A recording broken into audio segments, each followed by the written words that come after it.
And I almost have a quorum if a certain somebody had been sworn in. Yeah, is nobody else coming? Is it just us three? Is it just us three and Janine? No, I'm expecting Jimmy and Scott unless something crazy happened. Alright. And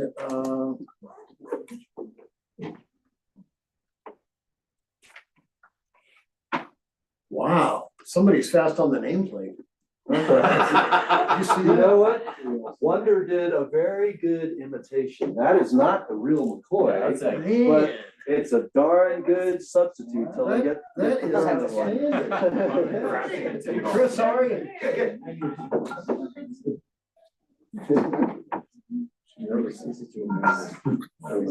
Well, give it just another minute or two. We'll see if somebody else pops in.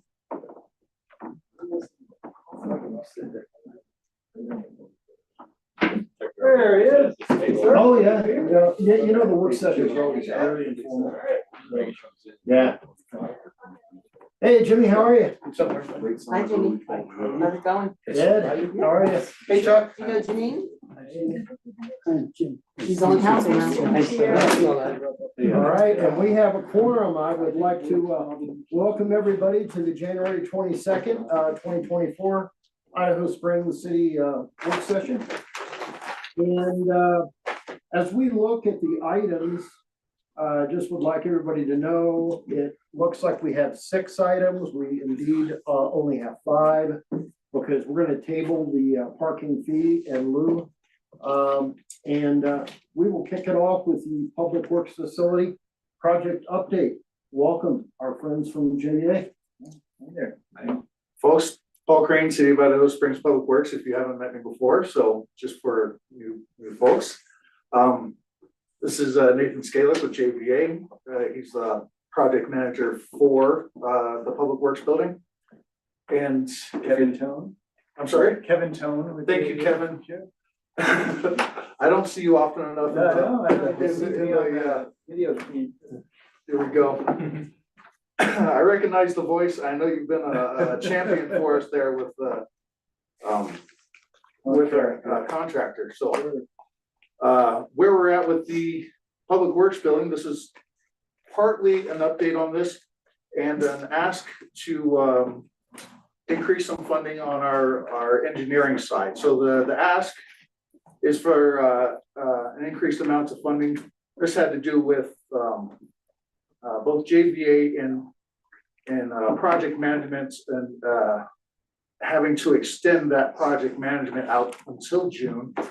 And with the architect in the design of the building and all the changes that had to be made, because we got quite far behind during the summer, just getting permitting to get started. We didn't really get started until September, and we should have started back in March. So that pushed us to a completion date of somewhere in June. So we're also into winter hours, which is increasing our cost in the building of the building, because there's additional materials needed for winter hours. There's additional costs with those materials during winter hours and additional labor during the winter hours. So the ask from JVA, I think this is a fair ask.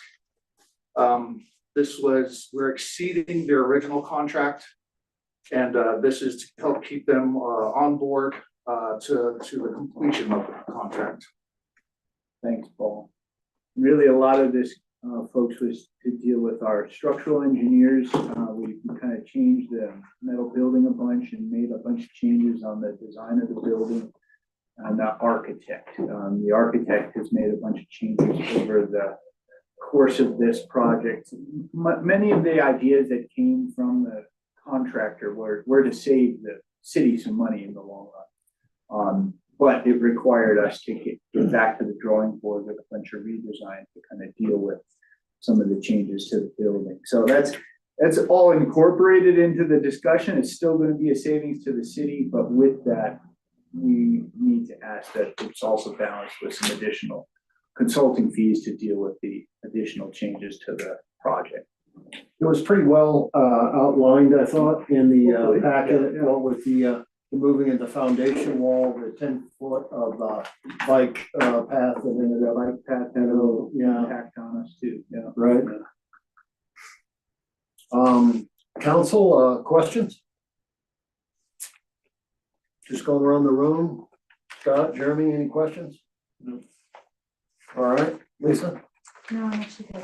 Okay, all right. All right, well, not a very controversial subject. I really, We were just here to support the request and if well, and I will Answer any tell you, questions. honestly, I think there probably would be several questions, but it was just very well outlined. Okay, thank you. As to the reasons, and I mean, to me, it seemed perfectly reasonable, based on all of the different changes and challenges that we had over there. Great. Yeah, the percentage addition low. Yeah. I think, so, yeah. That's it was just funny where we 'cause are we- right now, so. Yeah. Well, Then I of do have course. a question. Are you anticipating that you're going to need to revamp this or come back and look at it again as I we think go for on? us, we're fine. Okay. I'm not gonna use the word battle, but the challenge will come with the Challenge is a good contract. They have requested already some winter work, as Paul mentioned, with the protection of the concrete during the winter months. And you can see as you drive by the blankets Yeah. over the Oh, yeah. concrete pours and that kind of stuff. It does cost additional money to do concrete during the winter time. There's some Like buying propane. additives. Yeah. There's some additives to Yep. the concrete and that kind of stuff. In general, though, I think we, Nathan, I, and Paul are gonna do our best to stay on the contractor and keep them in line. I don't see a lot of mysteries at this point coming up. We've got a good foundation almost done, and they gotta put up this metal building. There are some adjustments to be made with that metal building due to some of the changes that we've made, so there will be some work out in the field. But I think that's all anticipated by the contractor, and I don't think they're gonna be putting their hand out a lot for additional work. But that's part of our job, is to kind of give oversight and try to make sure that they're not requesting undeserved, costs. So We hopefully, appreciate that. yeah, Yeah, and from absolutely. us, I think we feel comfortable, we're not asking for more for the rest of the project, but it's really just a question of what the contractor comes back with. Yeah, we don't see too much more redesign. I don't know if you can see when you drive by, but they've actually received the metal for the building. Yeah. Oh, I did not see that. So it's a fabricated structure, so it's already, it's ready, it's basically ready to be assembled on site. Now we just need to get a window to pour the concrete, make sure it's got proper curing time, and then it'll be erected and it'll start taking Come up shape pretty really fast. quickly here, hopefully in the next month or so. So you'll still see another little lag in there. They're anticipating about 7 days cure time.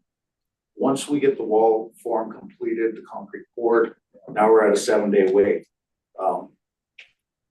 Not a big deal. That's always been part of that timeline. So I think once the metal starts going up, it's gonna go up pretty quick. And you don't want to load up new concrete with full weight and support. Takes a little bit of time to cure it up. So I have one question. When they do ask for a change order, and if it's a legitimate change order, how does that review process take place? So that they're charging us? They have a process they call a change order request. So a COR is submitted. We do a full review of that. It's usually not even going to be done unless we are asking them to price it. So for the most part, the things that have resulted in changes have been due to some project-related process, whether it's the timing of the concrete. But if we've made some changes, it's usually pretty well documented. So then they have a price associated with that. We review it, and then it becomes part of the pay request that they were going to be making. So do you guys have like a set limit of what you're allowed to, like versus you have to come here every time that Oh, there's. yeah, everything that goes through us then goes through Paul and Andy. None of it So is it just. doesn't necessarily come back, understand. doesn't necessarily come back to council because we already have a budget line item for this building. That's what I was wondering, if there was a, There's a contingency already on there. right, up to X that, The general contractor comes to us with their proposal on what this sure, let's take into account, we had to change the slope for the rear wall of this building where the bike path currently is. They couldn't get the lay that they wanted to with this slope to make it safe, so they wanted to spend $100,000 in shotcrete to stabilize that wall while they did their undermining of the foundation, built that back up and put in the foundation. We told them that wasn't going to work. And we got together and we came up with a solution that was a much less cost. Yeah. It was still extra cost, but it was at a far significant. Well, I just figured timing wise, I mean, every time you guys have to do this, you know, there, you know, X amount of money, you know, if what they said, it was $5,000 more deal or something. Yeah. We gotta do this, and then, you know, it just seems like time delay, what needs to be done, so. Yeah. That was my And question. usually with their request for additional money, they might have requests for additional time. Sure. If there is time associated. Sure. Cool. But that's all part of kind of our standard construction administration services as we're looking at their contract, trying to manage what they're asking for and get the best price and the best product for the city. We appreciate that. Sure. Oh, When- just a when quick it- question. Oh, sorry. Go I'm ahead. gonna add, just, when the contractor does present a change, obviously they submitted on paperwork that's part of the contract, but we request backup, of course. A lot of times they've got subs or vendors or suppliers that all have costs associated with a change. So, we'll typically, receive that backup, whether it's in an invoice or, some kind of financial Estimate statement. or something. Yeah. We review that before it even really gets into Paul or the city's court. You know, we vet it, ask questions, and then we review with the city, ask any additional questions, and then it goes through. So there's a vetting process, and we do keep a pretty good backup of their documentation as well. Cool. I think you had a relationship with this contractor before this project, We did. which helps a lot. Yeah. Yeah, I'm gonna say, been a little disappointed with some of the things they've brought up. But they're working it out. I mean, we're all working it out. They're a different style contractor, unlike, you know, Ed down at the wastewater plant where the contractor's doing all the work. This contractor, everything is being done by others and they're kind of managing a lot of others.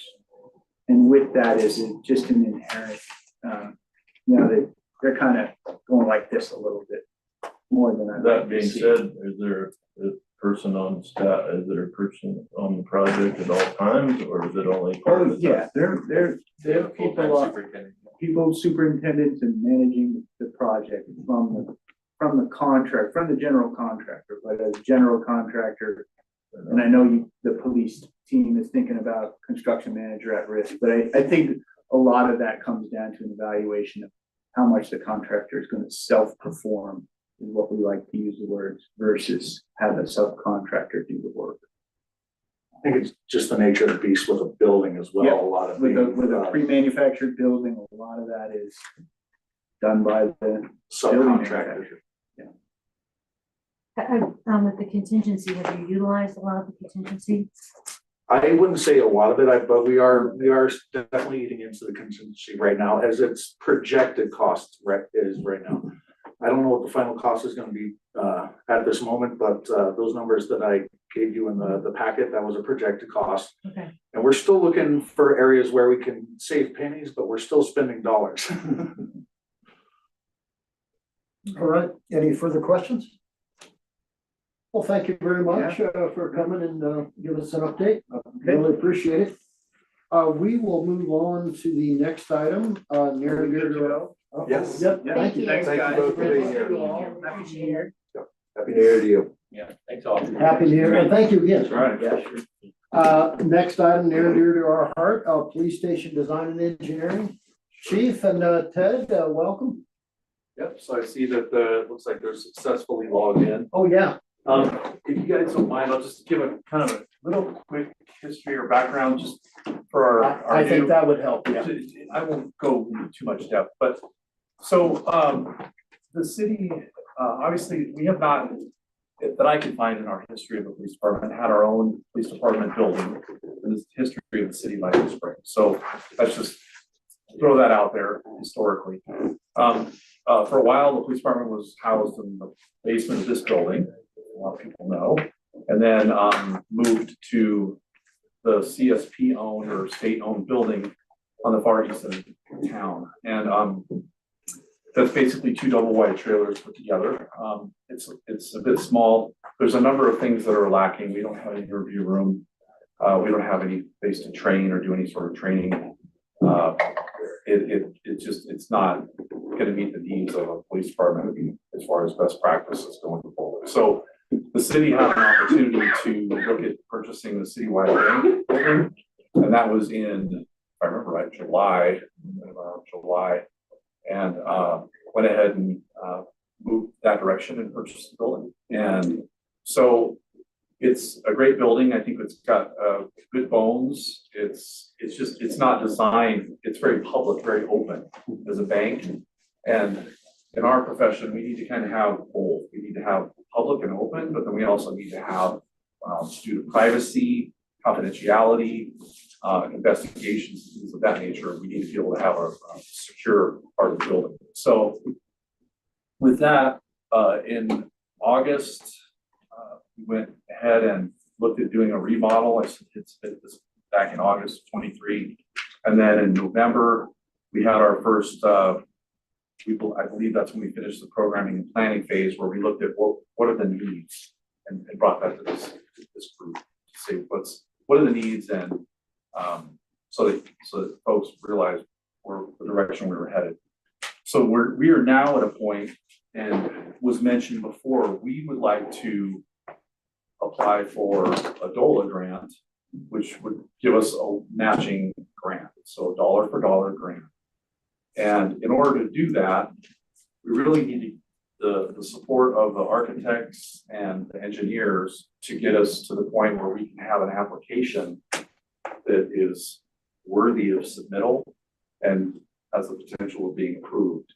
So that's the point that we're at right now. So what we've done is, in working with both Dan Delaney, who's on, and Ted Halsey, we have basically asked them, what I've asked them to do is to do a proposal that'll get us to that point where we can submit, because we really can't get the dollar for dollar match until that's approved. And DOLA won't backfill money that you've already spent. So we can't get anything back for what we already bought the building for, the purchase price, and we certainly can't get it for all of the design. So what we're doing is we're doing about Ted and Dan may say otherwise, but about a 15 to 20%, 25% project scope. So that way, that gets us to an application process, and then we would be back before this group with the final process that actually gets us the detailed blueprints and construction documents, and gets us to ready to go forward. The city did budget for this, or budget money this year. It's either 400 or 500, if I remember, 400,000 in the line item. So it is already budgeted as far as going towards this project rolling. So the other thing that I want to mention is the grant process is April 1st is the deadline. Close of business day April 1st. So we're looking at being done by March 29th. We're also looking at doing this project with a construction manager at risk, basically saying that there's a guaranteed maximum price for the project, that it can't go over that. And that's why you bring on a CMAR, try to not go over budget. So at this point, I think I'll turn it over to Dan Delaney's company will be the primary architect firm. And then Ted Halsey has been, and Dan has been here as well, is also part of the design team and the direct liaison to the city. And I'm going to turn it over to them to say a few things. Dan, do you want to go first? Hi, welcome. Oh, I'm sorry, you're on mute. You're muted. There we go. There you are. Very nice to meet everybody. And yeah, Ted and I have been working on with Nate primarily on this. At this point, of course, Ted has been working on the design and programming, and so he brought me in to start looking at and working with you on the construction documents and getting through the construction phase eventually. But right now we're just doing the enhanced schematic design and looking forward to working with you on this. I know Ted has more to say. Right. And go ahead, Ted. Thank you, Dan. Great intro. I could share my screen if I don't know if I need your permission to do that. All right, looks good. Okay, is it popping up now? Yes. Oh, good. Well, so I'm assuming that everyone has seen the building. I think between Nate's intro to sort of give an overview and Dan's introduction, I believe we've covered kind of what we're about. I bring up this slide. It's something that we've developed and put together that some of you have seen before of the existing bank building. The south is down to the bottom of the page there, and you're looking at the south elevation of the building. And we know this isn't only going to be an interior remodel fit out. You're also going to want to probably repaint the building. It's likely ready for a paint job. Look at the roof, make sure the condition of the roof. And we're looking at infilling some of the overhanging roof areas that you see on the east side to your right and this southeast corner. To build out a little more available space to make the program fit. And we're also looking at the potential to build out on the west side here, this elevation photograph. And can you see my little cursor moving, by the way? Yes. See that? Okay. So this west side is an optional build out that we're looking at and filling out completely to this west side column of the former drive-through for the teller windows. For basically what it is it's a garage, but it serves as what is known as a vehicle sally port, where the police would bring in and in custody to this area, and we would look at a very temporary short-term stay in a room here, and also that it could function as a let's call it a space for an emergency preparedness operation. We've discussed this at some length prior to this meeting, and this portion of the building would be designed to current code requirements to resist more or less a catastrophic high-level event, flooding, fire, winds, and even earthquake. So we're going to study in this early enhanced schematic what it would take to isolate that part of the building so that it would stand alone under these emergency conditions, even if, under a very worst case scenario, the main building was damaged beyond operational use. This piece over here would actually function safely under those emergency conditions. So it has a higher level of code requirement to do that. And we're going to look at pricing and what it would cost to make that function in that way, as well as potentially, again, adding to this area.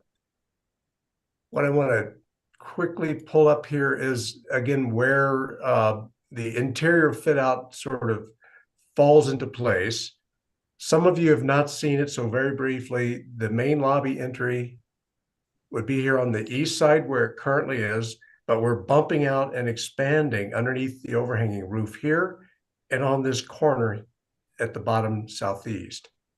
So with Nate and all of his staff, they all had an opportunity to sit with us and go through the programmatic or programming phase elements, and the color coding independently shows each department.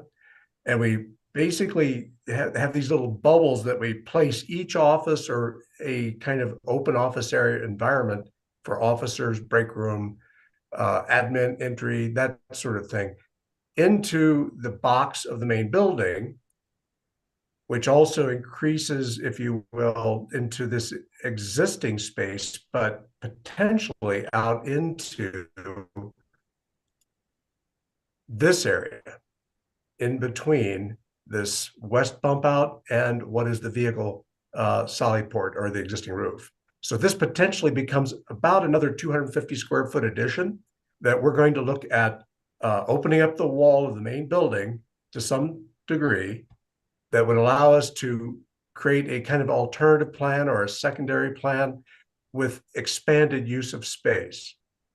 We also want to make sure that we allow for future growth, but not a part of this phase would be this northeast bubble area that you see here that we all believed could be an expanded footprint for the building down the road, say 10 or more years out.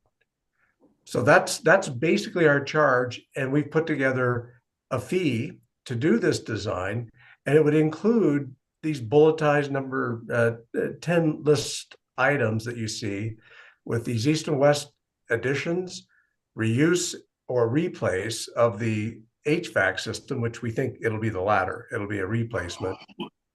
Rerouting primary electrical service and gas. So there's going to be utility relocations that we're looking at, and most of those come in off of Minor Street to the south.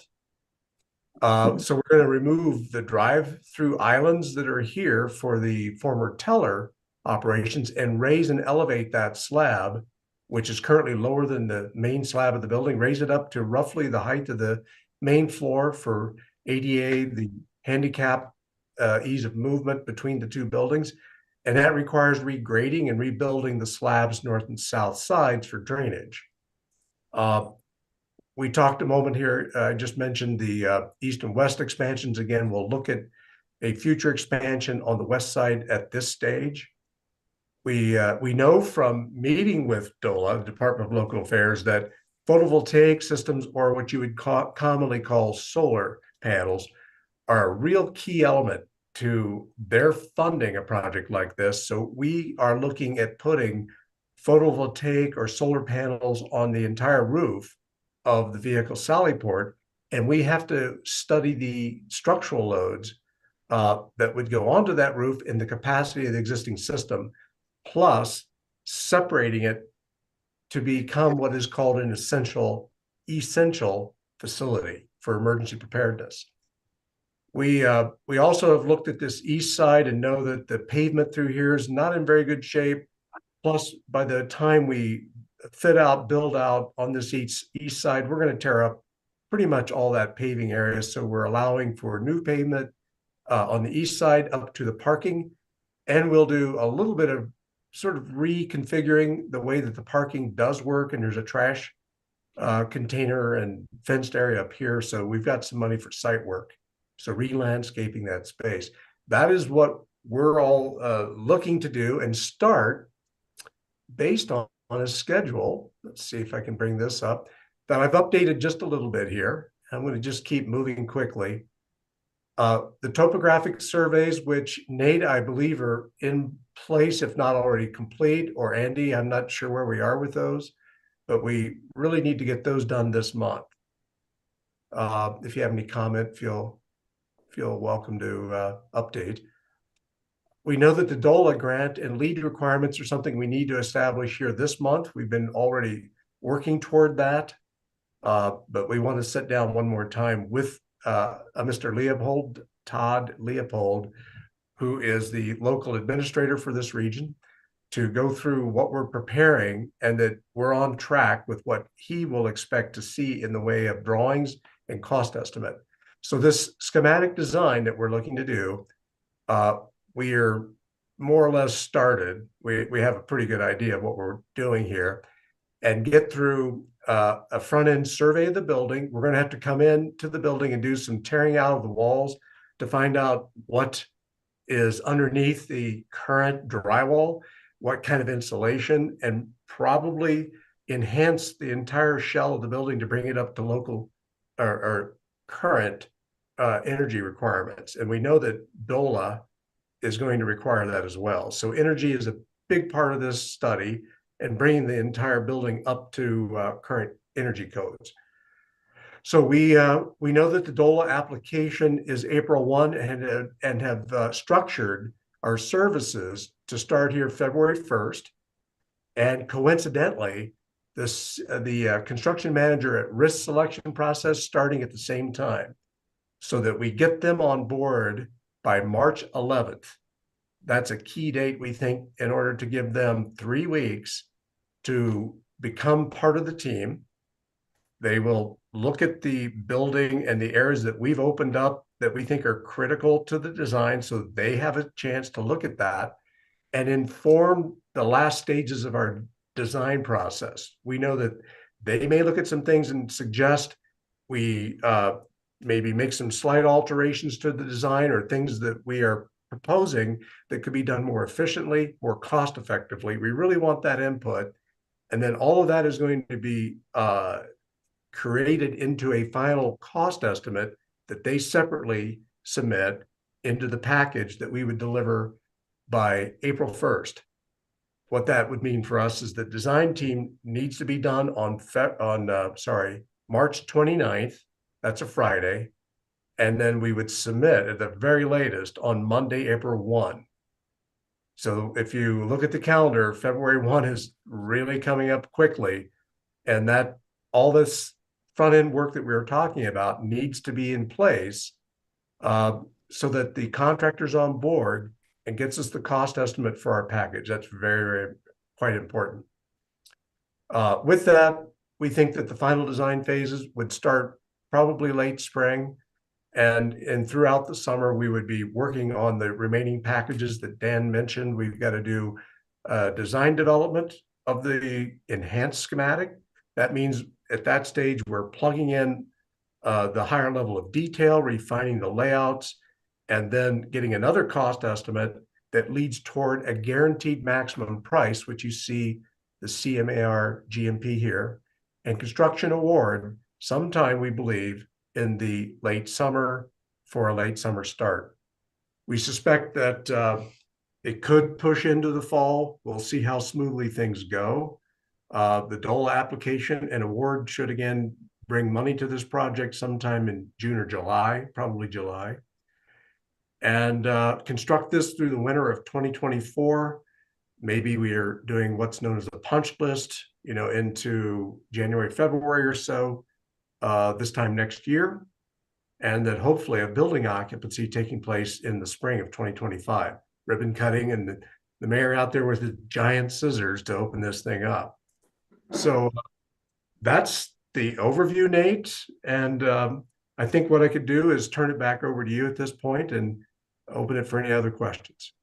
Sure, real quick, just as you look at the timeline, I think it's really important for everybody to realize that and hear this, that this is aggressive. I mean, we're looking at a pretty aggressive timeline. Yes. And so due to there could be many other factors that could really kind of mess with this timeline. There is another application process that happens, I believe, in August. Correct me if I'm wrong, Andy. That's right. So that's plan B. If we're not able to. If we don't get the DOLA, if we don't get the April DOLA, we roll into you're gonna go. For exactly. There's a lot of things that have to align for us to really make this happen in this aggressive way. So I just wanted to make sure everybody's aware of that. And then if not, then we would obviously apply in August. I think it's critical. It's important. There's, as we can all see, there's a fair amount of cost. We do, and I've said this. I feel like we did get the building at a pretty darn good price. So, and then also keeping in mind that as the city moves forward, and I mean, it's really cool to see the city like investing in itself and its employees and then the community itself. This is really a central location. There was a ton of foot traffic and a lot of people that go by this building. I would envision being able to even maybe have like a parking, be able to have people paying for parking and having the pay station or having that ability to hold people. Where we are now, we don't have any foot traffic, we really don't, and we're gonna be so much more visible where we'll be with this project, so I'm open to questions, I'm open to questions. I just wanted to add, in case there's anyone who's not aware, so we're not under the gun at the current police station as far as getting out. We don't own the building, that we live at the good graces of the highway patrol. But I bring that up because should this aggressive timeline slip, for example, maybe it's an August type of a grant, at least, you know, we have a home, albeit extraordinarily modest and not one of our own. But we do have the time, you know, push come to shove if we need it. And Chief's exactly right. Just to bring folks up to date, the building was $625,000, which, as most of us know, is actually difficult to purchase a single family home for that kind of a price, let alone basically a third of an acre of a commercial corner. And I would say we could probably wait the next 50 years and never have an opportunity to get a location like that for a police department that we actually own. Not to get too much into the weeds, but I can't even imagine. In fact, I used to visit downstairs with Chief Lawler's when the department was all in the little basement here. And before that, it was actually in the basement of the library.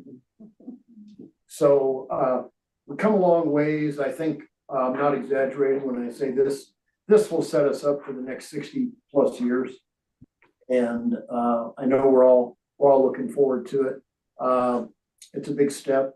And I as Chief said, I'd like to open it up to questions if council has any of Chief or our architect team. I have a question for the architect. Do you foresee any problem meeting the deadline of the April 1st, or? We think it's achievable. As Nate indicated, we really need to make sure that all three parties, really it's the city, the design team, and getting the CMAR on board and that they can perform. Typically 3 weeks is a minimum that I've ever really heard from any contractor in terms of putting a pricing package together. Is it doable? Yes. But honestly, we need our contract approved here before the end of January to move forward and immediately start with the construction manager at risk selection process, even before February 1. So yes, it's achievable. Dan and I both believe we can do this, but we also know that a hiccup will potentially have the repercussions that, as far as I know, that April 1 deadline is pretty hard and fast. If you don't hit it, they're not going to give you a grace, right? They're just saying, hey, it's fine, just come back to us in the next quarter. That's right. I actually have a question. I was at the work session when we initially discussed this. Are you feeling, this is more for the architects, are you feeling confident with the idea of raising the roof and working around the ventilation and the HVAC? Because there was a lot of discussion in that meeting about some of the HVAC challenges. Do you feel good about with this aggressive timeline and those challenges? On the design side? Yes. Well, I don't think, first of all, I don't think we're going to raise the roof. Generally speaking, the only roof work we're going to do is over the existing canopy. Okay. That canopy will look to, we will have to probably strip off, you know, all that's there now in terms of membranes for the drainage and so on, and remake that, and then put photovoltaic panels on it and the work underneath. That's where most of the if you will, the work that is a little bit unknown is going to take place, and yes.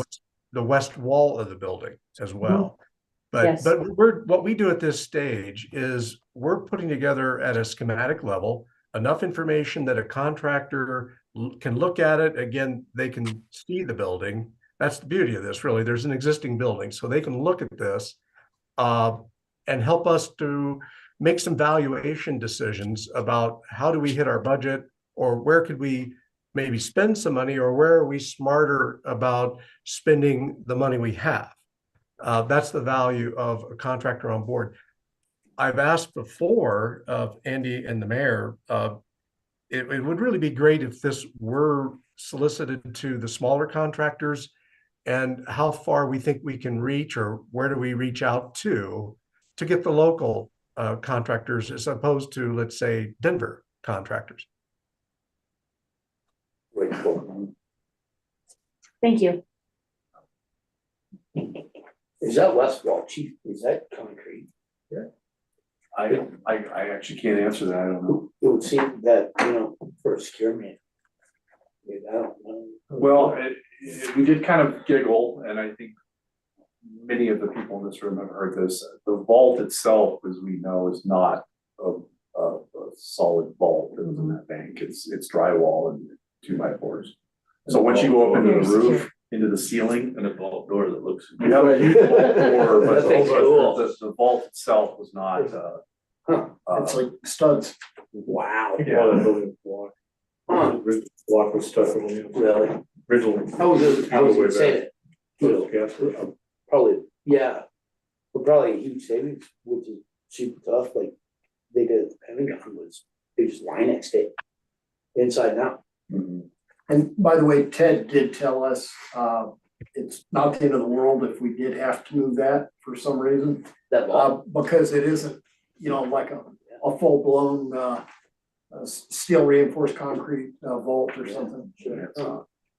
Cool. Yeah, and actually, Mayor, it's going to help us a great deal with the layout. We can make it work, but I think it'll be a far better layout if we remove it. Oh, where's it going? Anybody need more privacy for their bathroom? Yeah, I want it, yeah, sticking my daughter's room, you're right. Perfect. Andy, has the survey been ordered already? It has. I got an update from the surveyor, our city surveyor, end of last week, and he says the field work has been completed. We gave him a bunch of surveys all at the same time a couple months ago, so he's been diligently working. But he has all the field work done, and he hopes to get those surveys to us next week or two. He's already gotten some to us on some of the other projects. No, it's an Alta survey or?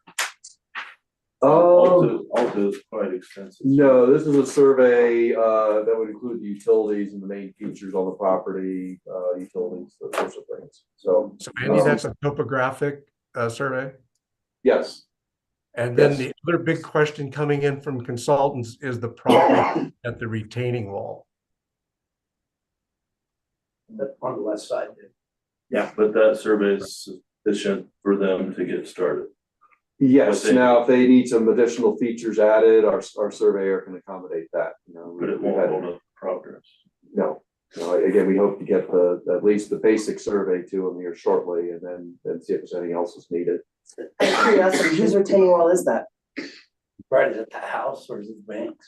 Find out when we get the survey again. Yeah, In right. almost every other spot in town, it's the house, it's the property that it's holding up, so I'd be very curious if it, hope it applies to the cities as it does to the residents. Yeah, unless Depends on they where were the property required, line is too. well, unless they were required at the gas station to do that, Yep, that, there it goes with the property. there you go. So, since it I would was like to gas- add that we did take a little bit of a visual look sort of at that wall and did notice some cracking. So part of our service is the structural engineer will at least do a field observation of that wall. And again, these are the things you asked earlier, what could trip us up, on this project? Well, that wall is a kind of unknown quantity.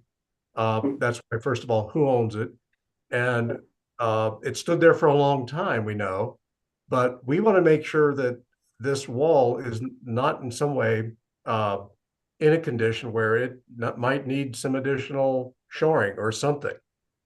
So we do want to do our diligence here for the city and look at this right in the front end. We would be looking at this literally on February 1st to give you some evaluation. And if we need to talk to the adjacent owner, again, that's one of the things we want to get out of the way up front.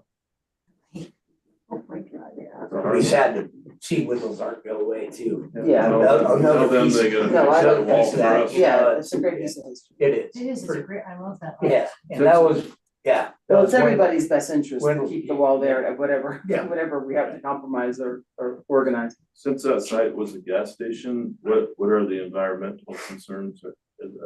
Have they been addressed? It had to be That addressed should have been when, over with, right? Yeah, we did once the property was changed Yeah, from phase- gas. We had a phase one environmental Phase one. one. Yep, Cause you can do up to a phase two, you Yep. right, but we yes, just did a phase one.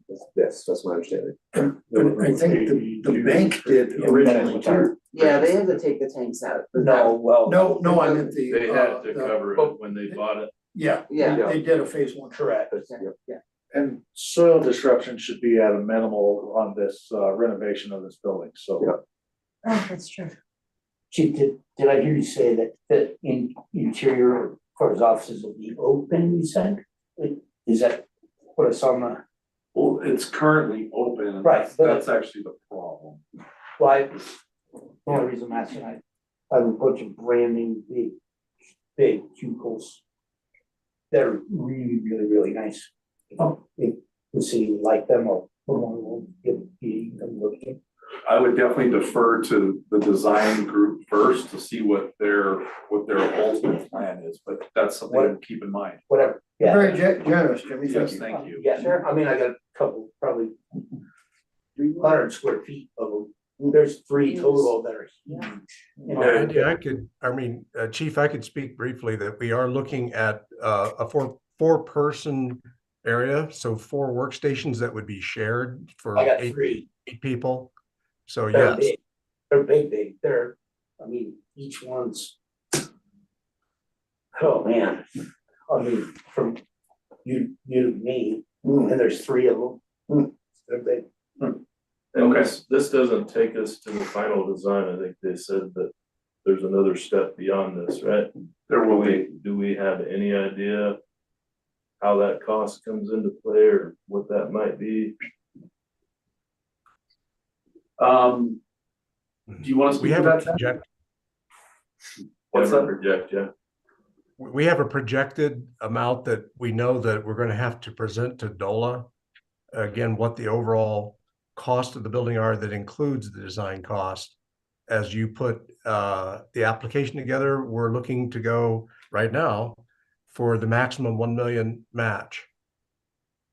So we're currently looking at a 2 million overall project budget. That's not construction, that's the overall project budget. Makes sense. Yeah. Max up the goal grant. Do you know if So DOLA the- will require the lead or well certification? It says the project's not currently pursuing it, but it might be required. Oh, there's Yeah, other sure. state requirements that are in line with the LEED certification that this project will have to meet. Right through state statute. But it's basically the same thing. Do we have a plan C if we do not find success in either April or August? In my conversations with Andy, I think that the plan C would be looking at likely some sort of a phased approach at that point. And right now, we're just hoping we don't have to go that direction, but I didn't want to ask, but it I would feel be like I have either to a ask. phased approach We or talked about that, the first part of this project is worst case if DOLA grant would not be available or unsuccessful.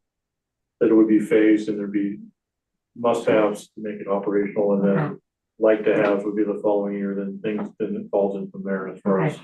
Well, I have the same question. I just wondered, from the talks this evening, it sounds like we're quite hopeful that we could qualify for this, right? I Do we mean, feel good? Yeah, there's a feel I'm good. cautiously optimistic. We've Yeah. already spoken with DOLA about it, chief and architect has already had some preliminary conversations and there's never a guarantee, of Right. course, and we're competing. DOLA recently funded a similar project, somewhat similar project from Manitou Springs, which is a city a little bit larger than us, but similar constraints and considerations. So I think. But you'll be interested to know that when we do these grant application requests, usually one of the questions they ask is, what if you don't get this grant? Right. You know, so No, I think We that's, can actually say that, well, we won't have a police station again for the next 150 years. Yeah, right. we're gonna make nice with CDOT, that's what we're gonna do, the CHS. And sometimes the success has a lot to do with telling the story, and I think we have a great story here for this project. I mean, the way, the transformation we've seen with our department here, with how we obtained this building, Location of the building, next to Location. the How the historic location is. downtown. We're this city is really investing, in itself here. And I think DOLA looks at that and says, communities that help themselves, they're trying to make sure they're on top of their infrastructure, the public works facility, the water and sewer, police station. I think that, they see that very favorably. I think another point to make, Andy, is also the amount of work that our police force does for the I-70 corridor, and not to have a permanent location seems a bit of an insult to me. And for me, speaking of insult, could you imagine? I mean, just as a non-officer, just thinking about this, interviewing the victim of a sexual assault and you don't even have a private interview room. Right. Yeah. I feel like, that they are seriously shortchanged down there and have been operating for years at very substandard level. Well, I mean, even the call volume that you guys. That's what I'm enjoy. talking about, yeah. I mean, per capita, you probably run more or have a higher amount of calls than LAPD. We're certainly busy, there's no doubt. Right, I mean, if you look at the stats, probably, right? Yeah, we definitely are busy, I mean, there's no doubt, and Yeah. Kate certainly said it, I mean, I-70 is really our Nemesis. it's, yeah. I was gonna say bread and butter on that. Not a positive That's way. mine. Yeah, that's his, it's true. Mayor Harmon, I would add to it that when you're looking to attract people to your police force staff, that you really, don't have a facility that does a very nice job, if you will, of convincing people like the city really is dedicated, to your staff. What you said. Well, it was also makes it perfect. hard to expand. Like if we, I think we could use more police officers. Where are you gonna stick them? Yeah. You get a corner over here in this room, like I've been in your police department, it's small. Right. And of course, that's after the mini facelift. Oh, the main Right. facelift is great, like it looks fantastic, but Put it in the garage, no heat. it's small. Well, I just want to go around. Any further questions? I'm good, thank you. All right, well, thank you very much, everybody. Really appreciate that update. All right, thank you, Ted, thank you, Dan. All right, Thank you. Take care. nice to see you and hear from you soon. Okay, thank you. All right, as I said at the beginning, we'll be tabling for this meeting, the parking fee and lieu program discussion. That also will be tabled on our agenda, which I'll amend. And next up, Jonathan, I think we're gonna talk about antenna for water billing. Yes, sir. So I'll start us off here. I brought Patty here just in case we have any big questions. Council, as you know, we've been working really hard to modernize our water and wastewater utility billing processes and procedures and make sure that we're able to bill accurately and provide good efficiency and transparency to our clients. And one of the things that's come up in this is that we're currently using a system that was designed to read 50 meters. So it's designed for like walking around a block in a very small town. And I give great kudos to our staff because they've made it work for a long time, but it's duct taped together in a way that you shouldn't duct tape stuff together. And so what we really need to do is update the system so it's big enough for a city like Idaho Springs and gives us the capacity that we can grow if we do grow in a responsible manner. And the way we do that is by creating an antenna system so that the meters can be read at City Hall. And it's a really cool system. Basically, it can work on cellular or Wi-Fi. And what would happen is Patty would have the ability to look at probably, if not every meter in the city, pretty close to it. And when they do that by creating antennas throughout the city, right now, the company that does that for us is called Neptune. They're the ones who run all our water, wastewater equipment, or our not wastewater, but all our meters. And they've been doing a propagation study, which we think suggests that we need 3 meters in the city. Antennas, I'm sorry, antennas to make this all work where we could read a good, most of the meters around. It may be possible that we need 4 antennas, it just depends on the equipment we use. The current meter that we have, like the new one that we use, has the ability to be read remotely, and it works pretty good, but it's a mechanical meter, has a impeller in it. They also make another meter that has, and it's got a different kind of flow meter in it that doesn't have any moving parts, which may be beneficial, just depending, you know, we still have to have conversations with Paul and the crew and make sure everything works, but there's another meter that could work with our system. So either way you look at it, there's 2 meters that we should be using right now that we want to like be replacing, you know, when we put a new thing in, we want to use one of these 2 meters. They can both be read by the system. We had a pretty extensive conversation about this with Neptune, and they said that these meters, we can expect them to both be working for like the next 20 years under warranty. And any other meter that they come out with is going to work with this system. So it's a pretty good bet on our future. I think that these antennas will work for a long time. Like I said, we likely need 3 of them. We may need 4. And the biggest problem for us is that you need at least a 6-month lead time to get these things ordered. So Neptune offered to us that we could order them. No, you know, we're not under a contract or obligation to buy them, but they'd order them from the factory. They think they can install them for other clients if they need to. But what we'd be able to do is kind of verify that we have them in place so we could start at least a phase rollout of these meters next year, potentially, when we could put this in the budget. We're looking at about $13,000 cost for the antennas. We think we need 3, it might possibly be 4, but we could phase the approach and maybe do 1 next year, 1 the year after. I think that we're probably gonna put out for RFP installation of these things because I think it's gonna run somewhere between 5,000 and 15,000, just depending on the contractor and where we install it. We don't quite know enough money to really dial that number in yet. But what we're asking you tonight is if we could order these meters, again, no obligation for the city, and sorry, I keep saying meters. No obligation for the city, just so that we can have them ready to go when we want to install them. Sure. Patty, did you have anything else you wanted to add to that, or? Does anybody have any questions? Yeah, Patty, I'm glad you're here because, not to be argumentative, but Jonathan had referred to it as a cost of $13,000 for the antenna. I would just like to take a slightly different spin because I happen to know that we really waste a lot of staff time, which costs us money. Yes. So I'm thinking that while yes, maybe we look at an initial $13,000 antenna, it may really help you and others out in getting those readings and billing together. Is that correct? That's correct. The thing that would be nice is it'll attach to City Hall so that we can look at it. I think it generally puts out a reading we can set it for different times, but at least every hour, hour and a half. So that meter is always gonna have a reading right there, which would allow staff to be able to look at it. So if somebody's meter all of a sudden jumps up 10,000 gallons, obviously there's a leak. So we can catch that, we can tell them instead of waiting 2 months when we do our next read to see that there's a big difference between the 2 of them, which would be very helpful for everybody in the city. So that is one of the benefits. The other benefit is it would allow Paul's staff to not have to drive around for 2 days, hoping that all of the antennas are going to read.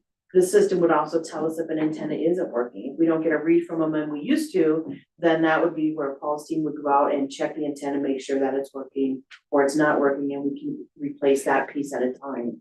The nice thing about this system is the meters, like now, come in 3 different pieces. There's the meter, there's the coder or reader that reads how many gallons go through the pipe, and then there's antenna. The ones that John was talking about, they're called a Mach 10. Then they can come as all in one piece. So the meter, the coder, and the antenna would be in one piece. We would be able to put it inside the house. So everything is right there. So there's an advantage and a disadvantage to that. Because it's inside the house, we can't easily get into it. We have to contact the customer and set it up. But we have that problem anyway. Or it could be just the meter and the coder inside, and then the antenna would still be on the outside, which is what our system does right now. So there's 2 ways that could work, depending on the cost we would want to spend for those Mach 10s. Mach 10s may potentially make it so we need less antennas because they have more wattage on the signal. I would like to see a trial program. Many cities do this with new meters. So if you're serious about the Mach 10s, I'd like to put 20 or so out in the system that are being used, some different sizes, of course. And because we had a big fiasco with the e-coders, we were sold on the e-coders, we went out and replaced a bunch with e-coders, and we had a significant failure rate on the e-coder side. Yeah, I think, Oh, that is an excellent, there- excellent suggestion. these are been in the system for, we could definitely do that. And that was what I was saying recently to talk to you about that, because the more important point is there's two different meter models that work with this system. And so this antenna system would last us at least 20 years. That's the Mach 10 warranty right now, and that's how long the battery lasts on those things. So I think we definitely the meter we use, it's just important to know that there's multiple options and we wouldn't be obsoleted very quickly on what we would have available to us through Neptune. Is there any other city within the county that uses this? Yes, Who uses- Georgetown. Georgetown? How long have they been using it? John put it in, I don't know when. When they did a they did a whole meter replacement throughout the city, it was a few years back. Like last 10 years? But they put in, it wasn't the Mach 10s that they put in that I know of, it was, they put in this antenna system where they can read all the meters in the city. How much is each meter, Jonathan? They run about $200. It depends, like the Mach 10s are a little more, the other ones are a little less. It's a mechanical versus induction kind of reading thing. But the meters, we've been replacing those, and that was another thing Patty wanted to mention.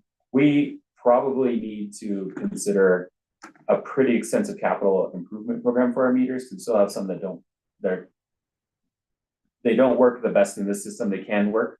But I think you said that you've got 10 right now that really still need to be replaced after we replace the ones we replaced earlier this year. And we'd like to make sure we just continue that program, make sure we're updating stuff when. So when currently, if something doesn't get read, Paul, am I right or wrong then?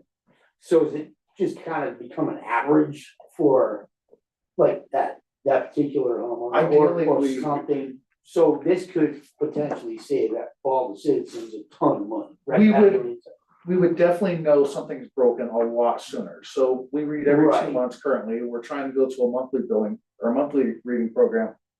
But currently billing or reading every 2 months, it takes us 2 months to know before something's broken. Yeah, sure, or like Patty said, you know, said on the hourly. An hour, yeah. Even, Yeah. right, so. That would save a lot of time. Well, Sure. also, our staff time right now, because you could have like 2 guys out there reading potentially, and Patty, and you're talking at least 3 days, if not a week of staff time to bill. Yeah. And we could probably cut that down significantly with That's just upgrade. Probably Sure. $5,000 a year or something. Yeah. Oh, I yeah. don't know if anybody's put up. Well, and what's it save the citizens? Right. I mean, that.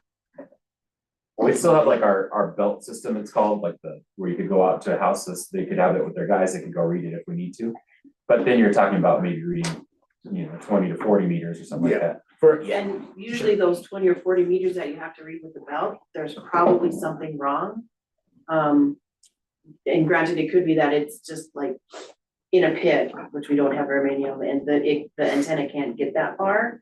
But it would also cut down most of the ones we would have to go out and read that didn't come through the system. There may be something wrong and we have to replace it. So as we replace those, it would give us a much better maintenance plan because we would know right away that something's wrong. It's been reading for the last year, now it's not reading this time, why? Sure. Well, maybe the antenna went bad, or maybe, something else went bad. I like the idea though that you would know it before your next 2-month reading, because I think that 2-month reading, if there is a problem, that creates a huge problem, because we don't know for the next month and a half. Thousands of dollars. You've been on council and we have people, and it happens sometimes multiple times a year. They come before us, they ask for some type of relief, right, on the bill. Right. Because they've had a geyser underneath their home for a couple months, Didn't know. right? Had no And then, idea. yeah, and I know John Curtis specifically said in Georgetown, it was like a miracle, because they would know if, especially, you got somebody on vacation, or they spend the winters in Florida or something. And right, exactly, they had a major flood going on, and they would know like literally in an hour or Which two. is Yeah. great. Yeah, awesome program. Look what Empire went through. Oh, The yeah. leak they had in their entire system was one home. Yeah.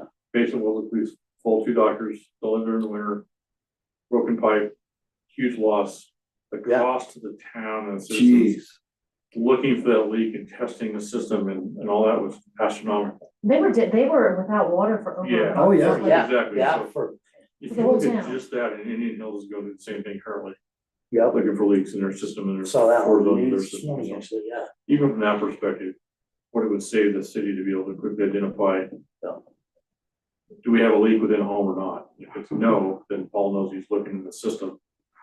Right. Versus Paul's looking in the system for 2 weeks and we're hoping that a homeowner goes, oh, it was my basement. This is what's happening historically. Both those combined to save money, staff time especially, and then cost of the system and things. Hey, you have a leak in your house, they get it fixed that day versus, I speak this, but I flooded my basement on Christmas Eve, it was pretty awesome.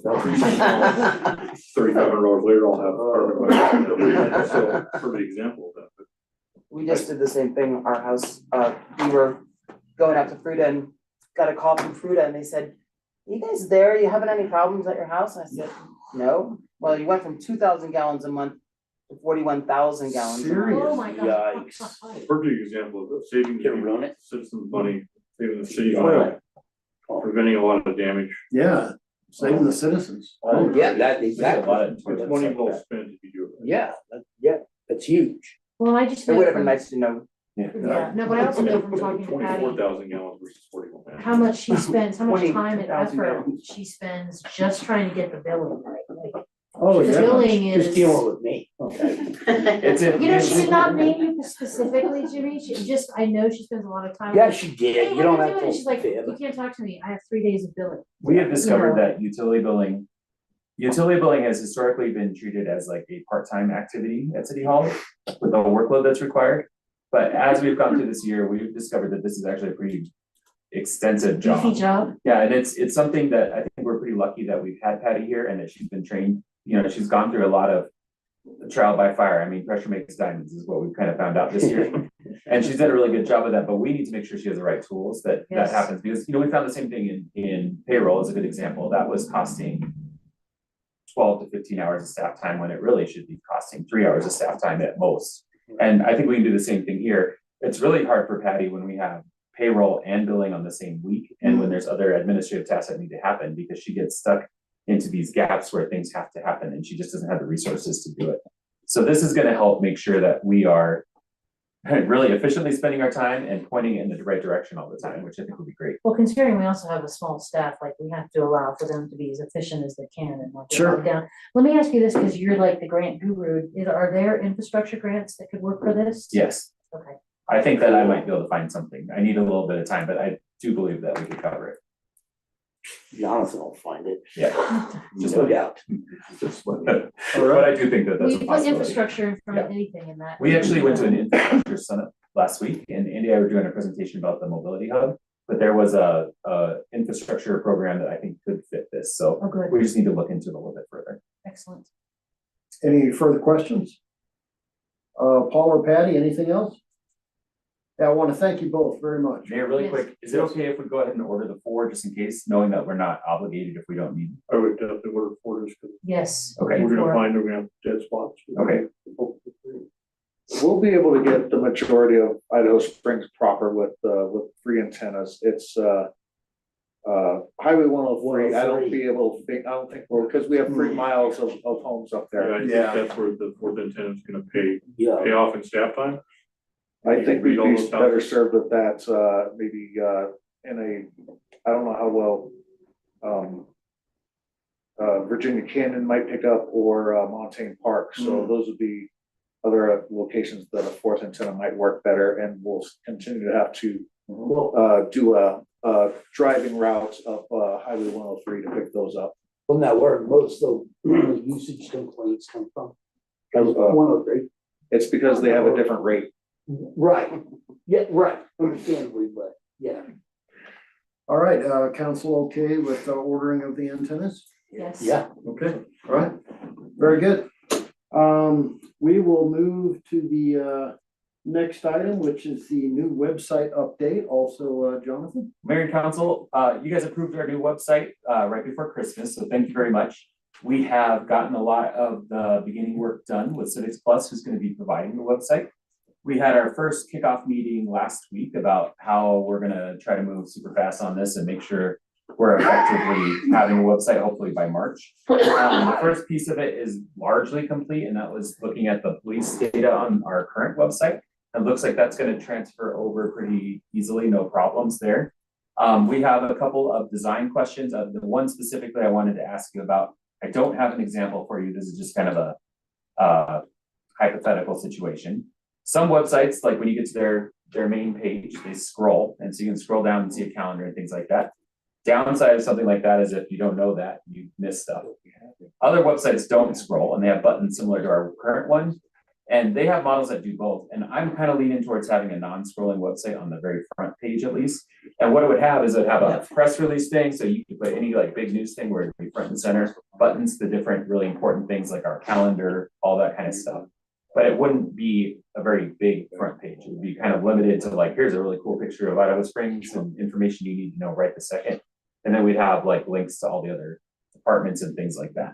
I wanted to ask you guys if you're okay if we go ahead and go that direction, or if you have thoughts about what might be better. But my goal here is we have a really robust platform, and maybe even more robust than we thought. We're gonna have the ability to put our calendar much more front and center on this thing. We can make sure that like our Munico is going to be totally linked in. We're going to change how we do meeting streaming, so it's a lot easier for people to access. And I think ultimately it's going to be a really good upgrade. The other question I just wanted to ask, I'd like to just hire a photographer to take some really good pictures of the city, like a professional, because we have pictures, but we could use some really good ones.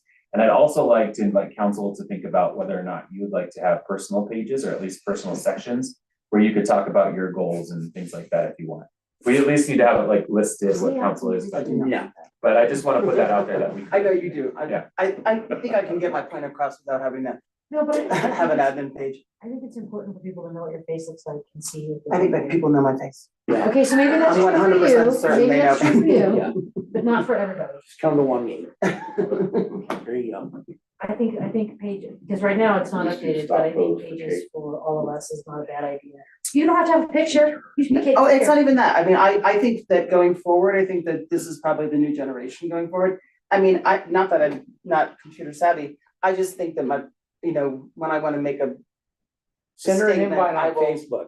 I will do it, and that's for my See? social, that's There kind of you my go. social media page. That's No, what but I people. think this doesn't have to be an interactive, it can be a static page, so they just know who you are, what you look like. Oh, I think that's, I mean, yeah, I think we should have that anyway. I mean, We can talk about that when we get to it. yeah. My bigger question right now is scrolling main page or non. No That's what I way. really need to I know. think the buttons are a Way very better. good idea. How many 100%. buttons can you fit on that page? That's Okay. what I want to We went that know. route, 'cause Is that it all was in the way one we were able to space? do it. That's a good I question. don't like it, so we're- Well, because that way people can say, oh, I need to find whatever, and if we have 12 buttons, we probably cover all the whatever. My guess is we probably have a search. Can we have buttons and a search? Oh, yeah, and that's one of the things I want. Press releases are gonna be very front and center. There's gonna be action, like so animated, so if it pops up and there's something you need to know, you're gonna know. And then as far as like the buttons, we'll have very similar experience, so there'll be like a meetings button, a Munico, parking probably. Cool. And then like whatever our critical links will be there, and then at the top, we'll have things, we're gonna have a FAQ section, like how do I do this, that, or the other. Good. There's gonna be a lot of new things we can do that we can't do now, so. Put everything right there. You don't, Yes, yeah, put if you don't have to scroll, everything yeah, right all there. better. Right, we're trying to make it as simple as possible. We can actually start automating some of our forms. So if you're applying for a business license or something, we can make that all digital on the website. So when you're done, it just emails Wonder basically all the info. And there's a lot of things that we're going to have the capability to do that this is just gonna, I think it's gonna help us achieve the goals you guys are talking about in terms of community engagement that have just taken us a while to get to. So I think That way ultimately we- it's a good project. When you come get your city business license, driving a customer car, you don't get a ticket out front. For the 2 minutes that I was Did you get a ticket? Yeah. It's hysterical. All right, Jonathan, Donate. so It's not the fun. direction you were looking Stop for, laughing. if I'm hearing council, Tow would your own be car. buttons with the search option. Okay, That sounds fine. Yeah. Is everybody all right with Yeah. that? we'll bring back the draft as soon as it's Absolutely. ready. I'm thinking kind of end of February, we should be there. Mhm. Okay. And Yeah. the second direction was that you were looking to see if council wanted individual pages. Yeah. Is that correct? And that's open, like, we can figure that out when we get there. I just want to put it in your head. Okay. All right, sounds good. Anything further on this? Oh, yeah. I want to talk about the format for the website address. Oh, I'm sorry, there was one more thing. So our current address is not the greatest. It's idahospringsco.com. And that is almost impossible to tell anybody, like when you're trying to give them an email, and we miss a lot because of it. We have the ability to get a free .gov email address. I think that it would probably benefit us to do that. Takes a little bit of time to get, but we could be just idahosprings.gov. And we've talked about a little bit about, does that make it confusing for people who live in Idaho? I think anybody on Facebook knows yes, a little bit. But I think that we are Idaho Springs. idahosprings.gov is simple and easy and very marketable from the right kind of way. Ultimately, what we'd like to ask is, can we switch our domain to idahosprings.gov or something similar, idahospringsco.gov, whatever it is. And then that just takes a little bit of time. And then if you guys had a preference on what that address was. I like idahosprings.gov because the shorter, easier to spell, less letters, the better it is for It's more people. inviting. You know, Easier. that's it's just easier. I People do like it. Jimmy, I'm hearing, you agree? I'm fine. Okay, Yes. good. Scott? That's fine. All right, looks like it's unanimous. Totally free, so. Okay. Anything further before we move to the last topic? Okay, the last topic is the 4th of July plans. All right, well, Mayor and Council, 4th of July is coming. This year we have a little bit of change in how it's managed. In the past, we had a citizen who was really passionate about the event who would kind of plan everything, and then we would just pay the check and then make sure we had people to staff the event. This year it's gonna be a little bit different. So one of the things we had tried to do and we continue to try to do is buy a stage that we would own, a portable stage. It's been difficult shopping. Those are the kind of thing that you see it, you buy it, like especially on an auction. You're not gonna see another one in a while. So we've been watching, and I think if we find one, we can still buy one. I'm a little bit nervous about making sure I got a sound guy and a stage when it's time to have 4th of July. Last second. Yeah, so I was talking to Mark Morris. I don't know if you guys know him. He's a pretty respected local person. He is got a band, a pretty big band. Musician. Yeah, and he said that he could get us a stage this year and a professional sound engineer for $5,000, which is the same price we paid last year. It's a price, but I think that we have also had a significant discount on those services for the last several years, just because we had a guy doing us a favor. I still think this is a pretty good price, and we're getting a really high quality stage and sound, and he'll take care of everything. So I wanted to ask if you guys would be okay with that. I just want to make sure we don't get caught, looking for a stage when everybody else has already gotten them. So that was my first question. My second question kind of goes around bands. I don't know if you guys have any thoughts about the bands we want. We do have a little bit more money this year for bands. And one of the things that I was thinking is that we'd like to get these guys under contract pretty soon. The Chamber of Commerce is interested in participating. Mark Morris actually told me he could use some of his connections. He's really big in the music scene in Colorado. So, and then Dylan actually was just telling me about another band that might be interested in playing here. We just like to kind of start reaching out to these people and start putting the lineup together. And I wanted to make sure that everyone who wants to be involved in this process is involved, but also that we're moving this along because we want to get them under contract. Maybe John McEwen too. So I would just like council's input on that first question, which is, do we line up the stage and the sound person? I think so. Everybody. That sounds good. Yeah. Too scary to move from here forward without. Are you still looking at finding a stage? Like, I know we've talked about this. Yeah. Even when I was on council the first time. Yeah. Like, and if it still hasn't happened, that means it's hard to. Yeah. Well, but we have learned some things. I'm sorry, I just want to inject, like, I discovered a website just of soundstage industry. Who knew? Because that is a really small, right. And so anyways, I did find it, and it's nationwide. And I think often when these stages trade hands, they trade hands amongst people in that industry. Occasionally, and it's been about 3 years ago, there was a really nice one. In fact, it was identical, if not the same stage that pulls into Citizens Park, was auctioned off at Ritchie Brothers for about $18,000. I do see many of them in very good shape for 25,000 or under. So eventually it would behoove us to get one, and then we wouldn't have to worry about, you know, lining them up. Besides, we probably also have some partners that would like, you know, to work with us on, renting the stage here, in our community as well. Yeah, like the blow up Right.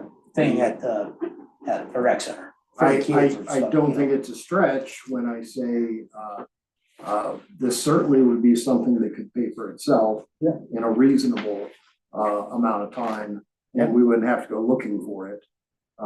You know, so, anyway, sorry to get long-winded, but I just mean that they are kind of it's a kind of a rarer item, to find, but we've made some progress. I didn't mean to interrupt, Jonathan, I just wanted. We're just gonna have to be ready to drive to North Platte the second we see it. Right, yeah, you know, that, yeah, honestly, yeah. Whatever. So I would support that because this is like, just from my personal law, this is 2 years in now Yeah, that we're still fiddling with this, so. I'm in I total get it. support of a stage. My only question is, do we have storage for it? Rec Center got one donated to them, a really nice one, 10 years back, and it was immediately stolen, Yeah. including the trailer that I came we in. plan Shelley Quinn Field to have a secure area for storing it, Okay. so we would be able to store it Good there question. and lock it down. Big, it's a big. yeah. Yeah. Public Works facility, once it's finished as well, will be all Oh, yeah. gated and, There you go. limited That's access. great. Yeah. Well, how used to that? Perfect. Yeah. Loosey goosey. All right, One well, more. that's, very, very well noted. One more quick thing about 4th of July too. The chamber would like to work with the city a little bit more to bring some more programming to Minor Street when that happens. We've talked about that in the past about how this could work and make sure the businesses are on board with it, nothing competitive. But one of the things we'd like to do this year is bring carnival games to be sponsored by the businesses, where it's like for kids, like you could have like a, you know, a ring toss or whatever, like just several little games. Yeah, just little things though, like not like a realtor, like could sponsor like a, They're gonna rob Whatever. everybody. yeah. We found a rental place that could do it. I think the chamber could pay for it, but we just wanted to try to set it up on the marketplace, just make a little more fun for the kids. You know, we've done a dunk tank in the past, that's pretty successful. There's a bubble tower thing that can make 3 stories of bubbles everywhere. Are So- you, oh, sorry, go ahead. That's just, I just wanna make sure that you guys would be comfortable with us maybe bringing some more activities like that. I think that's a great idea. I was gonna ask you, are you encouraging, like, you want somebody else to take over as a private citizen? Cause I think it's a lot of work for the city to do 4th of July. The chamber's been helping a little bit. It becomes a lot of work. It's been a big part of my life for the last 5 years, and I want it to continue. I think we can do that. But more people helping means also more people getting what they want out of the event and making Right. sure it appeals to more people, and I'd love to have that happen. A few years ago, when Jason Siegel was still on council, he was going to do that, and I think it just kind of, it He had didn't a lot quite of work stuff with going on, the- yeah, he had. Yeah, but I think that would be a really cool thing if we could get something like that going, and it could even be pretty short. We could have a couple meetings and put this together pretty quickly if somebody wants to do that. So maybe when we put that advertisement for the planning variance and HBRC in the newspaper, just say like, you know, hey, we're looking not just for volunteers, but like, are you interested in being like a part of an annual event? Where you By the can way, kind of own it? that ad is in our packet, but no, advisory about the annual event.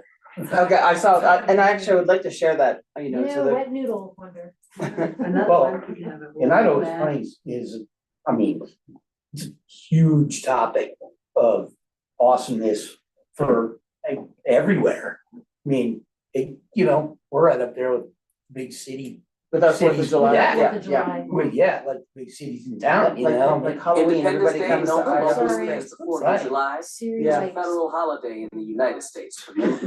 Siri just went bananas. Yeah. Sorry. So Jonathan, just to make sure you get that, direction, there's 2 questions still remain. Is council all right with doing, carnival kind of, items for the kids, at 4th of July? I would say so. Okay, I see a lot of heads shaking Yeah. up and down, okay? As long as they're pretty known. Remember last time they robbed the town? They did. Yeah, there's a lot of burglaries. I was thinking like, I found this place where you could like Yeah. rent the That's games. And what we would do is through the chamber, like if you're a business, you could just get one of these games and set up like a little booth. Like either outside your store or like we let just Idaho Springs businesses do it, but then you'd have like, you know, little stations where you could Oh, go yeah. and win some candy or something. Okay, Right on. Jeremy, you all right? Okay, Scott? Yep. Okay, that is unanimous.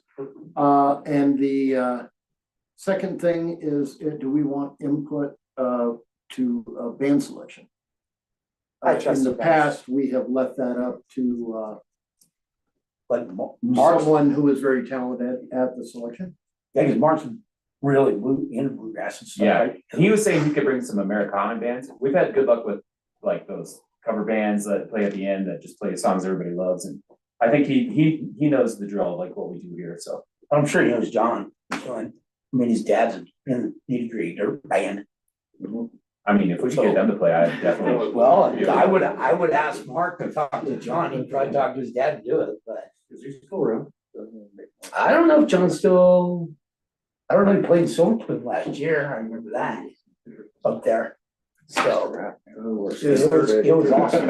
Is there anybody here that would like to be involved in that, or would you like to leave that up to folks that are experienced doing that? I'll leave it to the professionals. Like, I don't think anybody's. We'll just like use Jonathan. He doesn't have enough to do. This guy's. Jeremy? So I did find a death metal band that could play. Yeah, Yeah, it was. And I would object to that. I just Hey. what's their compensation for this, because you know that's a question. I think, we I ask. think at this point it would volunteer. Okay. I also would need volunteers to help me on the day would be great. That'd be another big. Good thing you didn't have that up. So Jonathan, you have the selection, correct? Yes, sir. All right, everybody, please, let's take a comfort break for 5, and we'll come back about 4 minutes after. Chuck, you're trying to hurt Patty tonight. All the cats are crazy. What? I like that. I'm still listening to Bob Dylan. I know you don't listen to Bob Dylan. I went and saw him in concert. What are you talking about? No, I'm saying Jimmy does not listen to Bob Dylan. Oh, yeah. He's completely shattered. And, Bob Dylan? yeah. He was. When did you? Oh, you were listening to that comic now. Oh, yeah. It was like in the 90s. Oh, then you. Oh, not so. Oh, no. It was not 50 years ago, jerk. I'm older than you. I gotta go potty for my own That is you. She got right in quick. Well, once you looked at it. No, I know. No, I know. Yeah. Or, you know. I guess so. Whatever we gotta do. Exciting.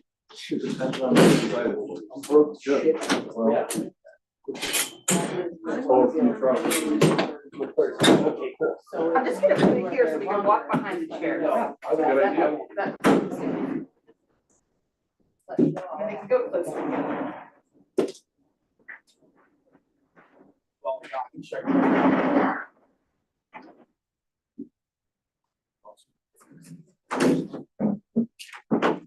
It's a little tight up there. That's it? There's that table right there, we can pull it over too. Yeah, Chief, I was planning.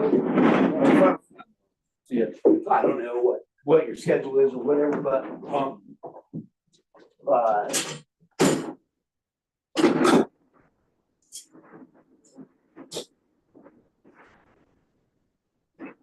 I could measure them, take some photos and stuff, but That's fine. if, you know, and then you can take it from there, so. Yeah, But they're very, very, very, very nice, very, what they're planning on doing, so. but, so. I know that the work areas for the officers, There's only 500 pairs of these made in the world. Yeah, they're docs, they're real docs. Yeah, I know, right? Yeah, it was, by Japanese tattooers. like they have a dragon tattoo. Yeah, I'm not worried ever saying anything about that. Well, I mean, seriously, they're very, very, very, they're all handcrafted. I don't know where you go. That was, and they're, you know, UK docs, they're real, I don't know where they're at. Most of there's not many of them. Yeah, the word is so. But you know, there's fish down pond at the, on 314. Yeah. Yeah, that, What? everybody was Right very on the- impressed on with the- your on 314. label. Hardly even Right there. noticed it. In that, Yeah, that it's pond. good. I got to double take it like everything. So you were showing that off the work session. Nice, Just wanted to thank know. you. Tracy. You know where that? RV Now we know storage is another town. down here on 314. that pond right there. There's enormous quiz in there. I don't. Sandy Oldhauser to him or if it's city. Nobody has sworn. If I cook, okay, if I swear to him. You know what? I was in there. Yeah, but he'll be in there, so should I just have a mouse? Because we're gonna do the whole wall and everything. next year. Come in. And land. And I was like, Just make it a little more. No way. And it was just Jeremy, just give Jeremy a heads up. Jeremy got to move. And I don't know, 20 minutes later, geez. So just know that there will be. Trevor, you big. Okay, so come over here. Gotcha. Do Do I have to, do I say? I'm gonna read it, now you read it, I'm gonna read it. and then Just say- do cross- Very long, it's hard to recite. No, that's Fair to fine. that. I don't appreciate that. That is unbelievable. So I started looking. And I don't know, see, does know him in? Well, I was told that actually a month ago. He's all, no way, dude. I'm all, swear to God, we stopped, here they are. We were told they weren't doing. And they're getting bigger. Now they are. This is unbelievable. I swear to God. All right. Go check, go, Chuck, you gotta go I check. learn something new every day. Okay. Wow. When I'm gonna swear in you, in, Yeah. I will have you. You're fine, Andy. So just, yes, and then I'm not gonna make you read it, I'm gonna read it. Like. Do I elevate? No, but you're right here. Oh. You like that? Robert Leonard, you didn't even ask. No kidding, take this dinner first, I know. okay? That they will. Buy me a drink, I don't know. Something. I'm like, really? There's no way. He's like, "Oh, Still calling her wrong. Chips. Yeah, Chip was. And now apparently they solved that issue. Apparently there's no longer. I'm like, well, we're okay, we don't have to do it. Right. It's just a change, it's like it changes month to month. Yes. Yeah, I think we got you, right? Swearing in. Yes, There's a okay. little joke. Oh, prepared to. Pizza. Oh, Totino. it's accurate. Totino's. Hey, do you know who knows? it. Do you know- I- Jonathan? Me too, I think it's Rob. We never got. Do you know who knows Rob? He said, we're not gonna. People He said we ended up having to. Our enemy. I just want to be fine. No, I know, and He's got the I, this is about to die, so I'm trying to keep it alive, but I've created a. Weird. Jonathan. Thank you. I just didn't know if you'd seen that, We put all. from a Mr. Resnick about a parking ticket. Yeah. And then normally by March, the following year. I would have- What, are they from Kansas? New Mexico. Yeah.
Live and on air, sir. All right, hey, I would like to welcome everybody to the January 22nd, 2024 regular council session for the City of Idaho Springs at 7:08.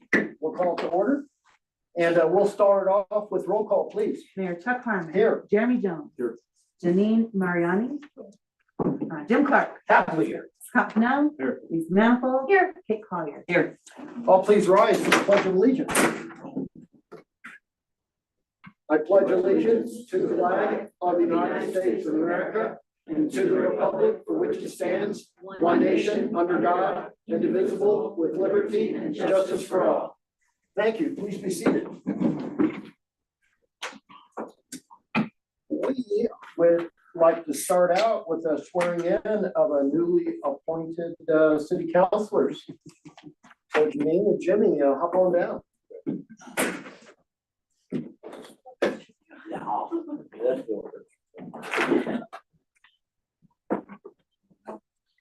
Do we go together? No, separate. Okay, all right. Please raise your right. Wasn't sure how that went. I, Janine Mariani, do solemnly declare and affirm that I will support and uphold the Constitution of the United States, the Constitution and laws of the state of Colorado, and the laws and ordinances of the city of Idaho Springs, and that I will faithfully, well and truly, and to the best of my skill and ability, perform the duties of council member for the city of Idaho Springs, upon which I'm about to enter. Yay, congratulations.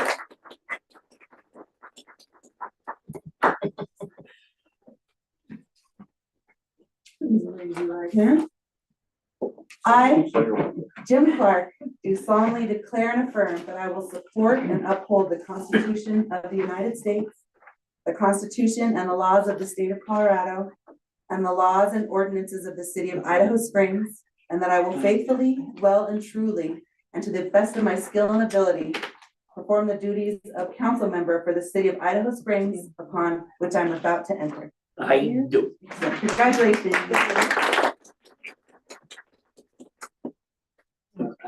All right, well, welcome, counselors. Good to have you.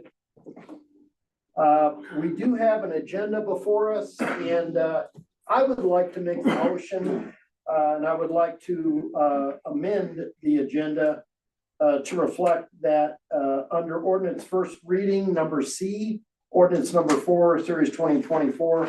This is the ordinance amending the municipal code concerning the fee in lieu of parking program. Will be tabled for another night. And I make the motion that we accept the agenda as amended. And do I have a second? Okay. All right. Kate, thank you very much for the second. Any discussion of the agenda? Hearing none, all those in favor, please raise your right hand and signify by saying aye. Aye. Any opposed? Does anyone tonight feel they have a conflict of interest? Hearing none, I'll move to approval of the minutes. Do I have a motion? I move to approve the minutes from January 8th, 2024. Thank you, Lisa. And do I have a second? Second. Second from Scott. Any discussion of the minutes? Hearing none, all those in favor, please raise your right hand and signify by saying aye. Aye. Any opposed? All right, we'll move to approval of the bills for January 22nd, 2024. Do I have a motion? Make a motion to move to approve the bills to January 22nd, 2024. Thank you, Jeremy. Do I have a second? Second. Second from Kate. And any discussion of the bills? Hearing none, roll call, please. Mayor Chuck Harmon. Yes. Jeremy Jones. Yes. Janine Mariani. Jim Clark. Yes. Scott Pennell. Yes. Lisa Manifold. Yes. Kate Collier. Yes. And do we have any public comment tonight or any unscheduled public comment tonight? No, Mayor, we do not. Blake, anything from you? All right. Well, I don't believe we have anything with liquor licensing authority. We do have our finance officer and welcome. It's good to have you here in council with us tonight. And we're going to talk about the November and December 2023 financials. Thank you, Mayor Harmon. It's nice to be here again. It's nice to see the new council members as well, and as well as the old ones. I think we'll start with the December financial statements. I didn't have a in-person or Zoom report in November, so those ones are there also, and I can certainly look at them and answer any questions if you have any. But the December year-to-dates will include what happened in November as well. So let's start there if you would. And for the new members, I will just be kind of walking you through these financial statements. We do produce them every month. And they really are important, I think, for you to look at, because one of your big responsibilities is to safeguard the assets of the city and to know about the finances and the fiduciary responsibilities that you have regarding them. So with the financial statements each month, it shows you what your budgets are, what your balance sheet items are, and I'll just kind of walk you through that. And Lorraine, you did say we're gonna start with the December first. December. Okay. And we may not go back to the November unless somebody had a question on that they want me to address. The December statements, the first page always shows all of the different checking and savings accounts that the city has that are called combined cash. And at the top, it lists all those various accounts coming down to the 10,595,000. And then below that, the cash allocation refund part shows how much of those totals, the 10 million, is owned by each of the funds that the city has. And so I highlighted the 10,595,000, that's the total cash in these accounts. And the general fund has 2,016,000 at the end of December. The other funds have these various amounts under that. And so if you turn to the next page, which is the first page of the general fund, that very first line item there is the same number that we saw on the page before for the general fund share. The general fund has cash and combined funds of 2,016,000. In governmental accounting, since some of you are probably new to this, you're required to have separate funds for different types of activities that cities are engaged in. Unlike a business where you have generally one bottom line, cities are required to have separate funds for various items. The general fund is where most of the operations are, and the other funds I'll explain a little more as we get to them. But this is your preliminary statements for December, which will change. There are always year-end adjusting entries that we have to make. Some of your revenues that were earned in December have not yet been received by the time we have to put these reports together. Your sales tax, for instance, which is your biggest revenue, doesn't come in from the December sales until February 10th or thereabouts. So at the year end, we move that back into the correct year. All year long, you've seen about a year's worth because we show you 12 months, even though it's not the right 12 months. We shift them back to the right ones at year end before the audit. It's a minimal difference, but we have to do it that way. And then there's expenses that will be charged to the city for the 2023 for goods or services that were incurred or purchased during the year that you didn't have the invoice for yet, let alone entered into your system in the process. So they're always preliminary, but they're give you a good idea of where you are leading up to at year end. Your audit this year is going to be the second week of March. The city's audit, every city is audited every year in Colorado. And so they will take a good sample of the transactions that are in here and test them. And this is what we are gearing toward, is to have everything shown correctly. So there's the cash is highlighted there as your asset. Your fund balance, the other highlighted item on that page 2, the 1,885,000, that represents the fund balance that the city had in the general fund at the beginning of the year. So for all the other years, for all the other operations, all the other income and outflows, had ended up with 1,885,000. Then during the course of this year, you see the minus 73,403. You've drawn down intentionally some of those past reserves to finance the items that are the projects and the costs that you have this year. So your total fund equity at the end of December in these preliminary statements was 1,812,000. I'll go a little more quickly from here on, but now that you see kind of what the lay of the land is, we move to the next page, which is the first part of a balance sheet that a business would have. It's your revenue page. And the top 10 revenues were intended to be highlighted here. We didn't quite go all the way across on some of them. I'm sorry for that. But you see we have year-to-date actual for this same time, end of December in 21, end of December in 22. Period actual is what came in during December of 23. Year-to-date actual is what's been collected throughout 2023, and then how that compares to budget. And on the right-hand side is what percent of budget you have in the year-to-date actual. So you can see that the total section for property sales and use taxes, you've received about 88% of what was budgeted for the year. Your property taxes are close, your sales tax is a little under, and some of your other major revenues are a little under or a little over. The next section is your building, your licenses and permits, and building permits are traditionally one of your bigger revenues, but not as big as taxes, of course.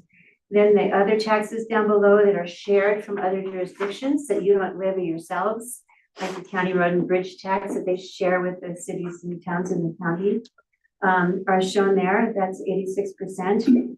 Your fines are at about 106% of what was budgeted.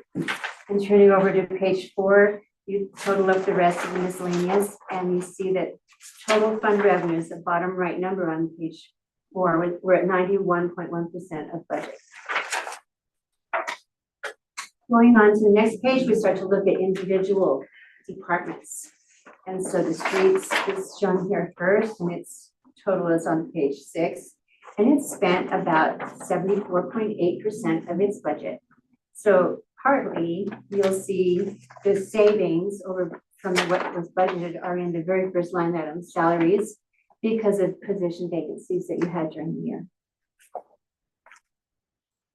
Going on to page 7, that's the administration department. And again, all their line items and percentages, and they're at about 92.5% of their budget. Community promotion, 84%, building inspector, 76%. So we noticed back in the revenues that the building revenues were a little under budget, but so was the expenses. It just wasn't as much activity on either side of that as had been thought when the budget was put together. Police department comes next, and on page 10, you see that its totals is at 93.8% of its budget. Court expenditures, 97%. The contribution to the fire department is a fixed amount, so all of that was sent 100%. Parks is at 116%. Cemetery only 20%. And then on page 12, you see the total for the general fund expenditures. You spent, as of these preliminary financial statements, 90% of what was budgeted. And again, there will be some revenues coming in and also some more invoices arriving. The bottom line there, if you look under the budget for net revenue over expenditures, that budget was 96,304 negative, which was the intent to draw down reserves by 90,000. As of now, you've drawn them down by 73,000, so not as far as had been budgeted. Next comes a separate fund that has to be accounted for separately because it's trust monies of the Hanson Cemetery. It's not really the city's monies, but the city is the logical entity to handle them. And so it's shown as a trust fund in your financial statements. The ramp fund that starts on page 15 has to do with the Colorado Boulevard and the takeover of that from the state. And they gave you a set amount of money to keep it up to date and to do what needed to be done for however long that money lasted. So this fund will gradually be drawn down until repairs or enhancements have exhausted it. But as of the end of December, it still had cash in it of 647,000 and fund balance of the same. The next page shows the revenue coming in, which is just the interest that's being earned on that balance. And page 17 shows some expenses for the year on infrastructure. Page 18 is your improvement fund. And this is a fund that you decided to create in order to put money aside for capital improvements over time as time goes on. So in here, you have certain amounts of cash. You have some receivables from taxes that will come in. But the two highlighted items refer to loans that were made, and it says advances, that's the ADV means advance. A 2018 advance that's due from the wastewater fund and a 2019 advance that's due from the wastewater fund, totaling over 2.4 million. So that's an issue that we discuss frequently, especially each month when we review the financial statements and year-end audit, to develop a plan for the wastewater fund to repay those loans or advances to this improvement fund, because they're intended to be for other types of improvement, not wastewater, which is an enterprise that theoretically would support itself and have its own reserves that would be for future costs and expansions. So that's something to keep in mind as an issue about the repayment of those advances. Going on to page 19, it shows that part of your sales tax comes into this fund. And when you set it up, that was the idea, that a certain sales tax increase was adopted and guaranteed to put into future improvements around town. And use tax also is part of that. You used to have your parking revenue go in here, but now it has its own fund. We'll see that at the end. Page 20 shows the various activities here, and you can kind of see in the year-to-date column, the engineering, police vehicle purchase, park improvements, PD equipment, library building improvement, public works facility project. So you're making quite a lot of use out of these monies. And I know you have a list of more to do, which again is why you want that money back from the wastewater fund. Going into page 21 is the Conservation Trust Fund. This fund's required by law because the revenue that goes here can only be used for parks and certain recreation purposes. And it's a share that you get from the state lottery. A city or town in Colorado is entitled to get a share, generally based on population. And so we set these aside here. You'll see on page 22, they're in this fund. It's called the Conservation Trust Fund. That's the state's name. And it's revenue comes in quarterly and you get about $12,000. It's not a huge revenue. And then you earn some interest on it.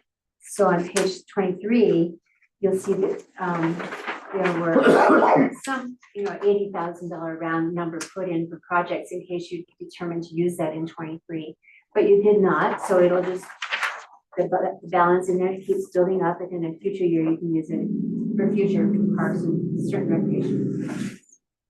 It has to be a project and not a program in recreation.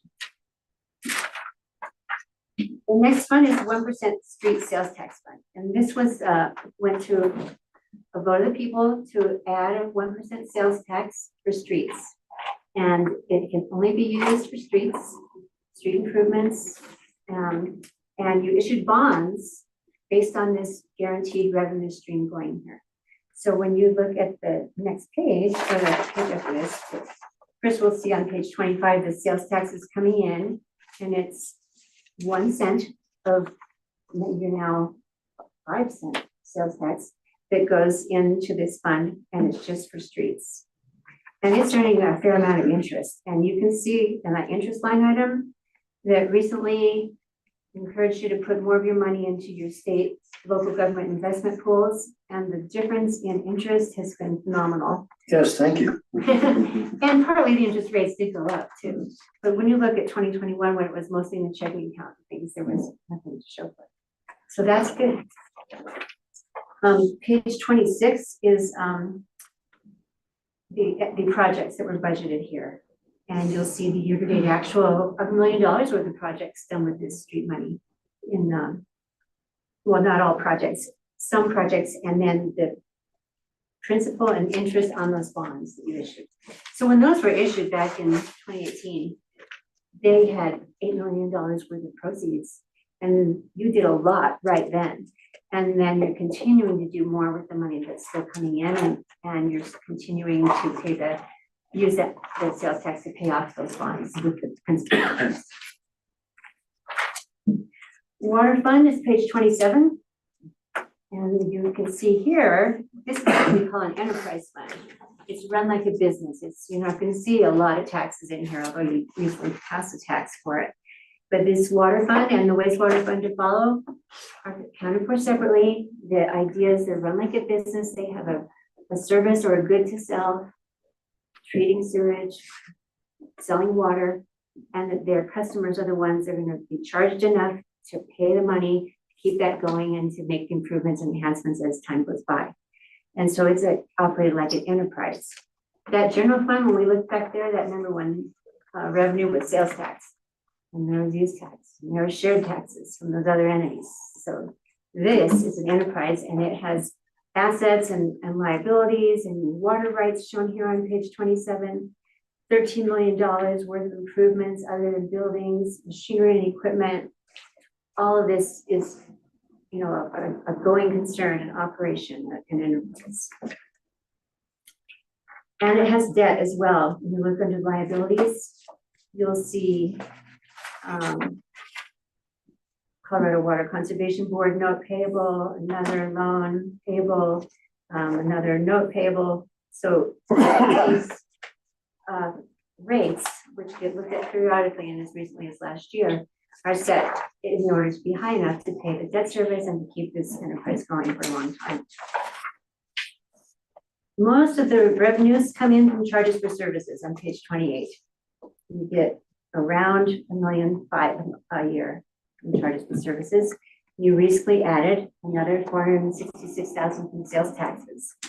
So you've got good revenues going into the water fund. The expenditures follow that. And for some reason I didn't grab my last few pages, but I can go from heart. So then after this comes the wastewater fund. And it has a similar story than the water fund does, except in that it's operated the same way. It's an enterprise. The revenues are mostly coming from the customers, but it has on its balance sheet those amounts owed to the sales tax improvement fund. So you'll see those amounts under the liabilities. There we go. Highlighted as well. They're the 179,000 and the 2.241 should be highlighted as well. When you go into the revenues on the next page, you have the sales taxes just like the water fund had, and you have the charges for services just like the water fund had. And similarly, interest earnings and revenue about $1.8 million. Page 34 begins the expenses, and you see the operations shown there. And then you see down in the next page, collections costs, and then the upgrades, the big projects that are actually kind of wrapped up in this fund. And then you get to the debt service. There's some loans with the Colorado Water Resources and Power Development Authority from 20 and 19 that are being paid up over time. It's those loans to the improvement fund and it aren't on the schedule yet. And then your last fund is the parking enterprise fund, which I mentioned we get to at the end. Here we are at the end. And I've started viewing the parking operations as an enterprise also that's self-supporting. The revenues from the parking fees should support the cost of providing the parking facilities and also the patrol and safety and that type of thing.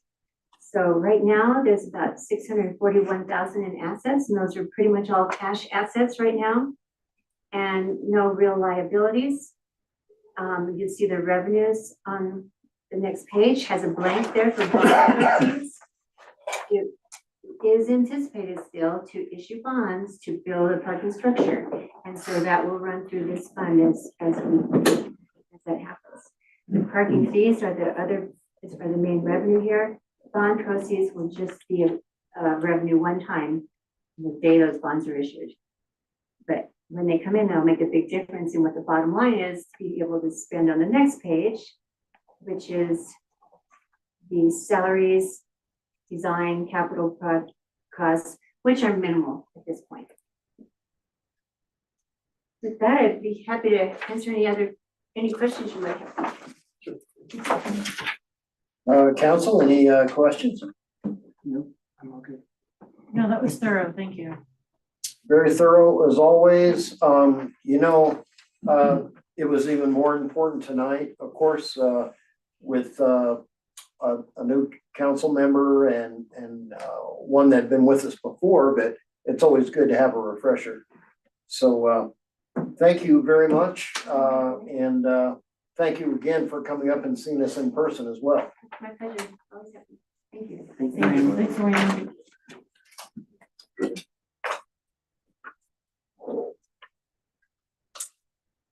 All right, we will move on to ordinance first readings, starting with ordinance number 2. Do I have a motion?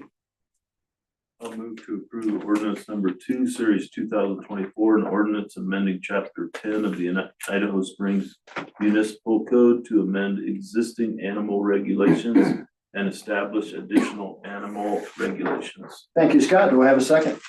I have a second. Second from Lisa. And any discussion? Hearing none, roll call, please. Mayor Chuck Harmon. Yes. Jeremy Jones. Janine Mariani. Jim Clark. Yes. Scott Pennell. Yes. Lisa Manifold. Yes. Kate Collier. Yes. Okay, ordinance number 3. Do I have a motion? I'll make a motion to approve ordinance number 3, series 2024, an ordinance adopting a new article 14 of chapter 9 of the Idaho Springs Municipal Code to establish a mobile food truck licensing program. Thank you, Jeremy. Do I have a second? Second, Janine. And any discussion?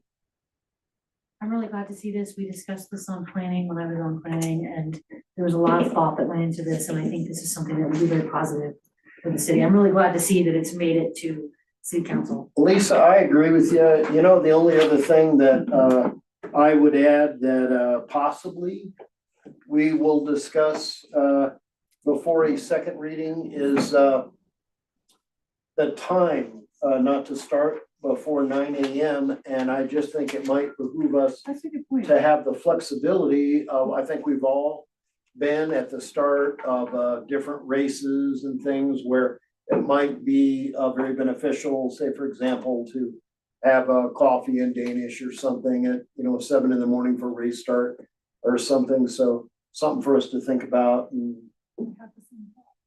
Can we do that now, Chuck? I mean, I think that's very reasonable, would everybody, can I? rather than have it come back. I mean, why If, waste anybody's if time? we modified that Start time to 7 a.m. versus 9 a.m. for 7 a.m., would you be all right with that? I'm close for that. Janine, okay, Yes, sir. Yes. all right, Or an exception for special events. That's what I was actually kind of leaning that way, because like some of the stuff, when the guys are setting up at the field, if they want to get set up and there's you've got 25, 30 volunteers. The race could be starting at 7, so you'd have Yeah. a food truck out there prior to that. I do like Paul's wording, would everybody be all right, for that, or an exception? Yeah. If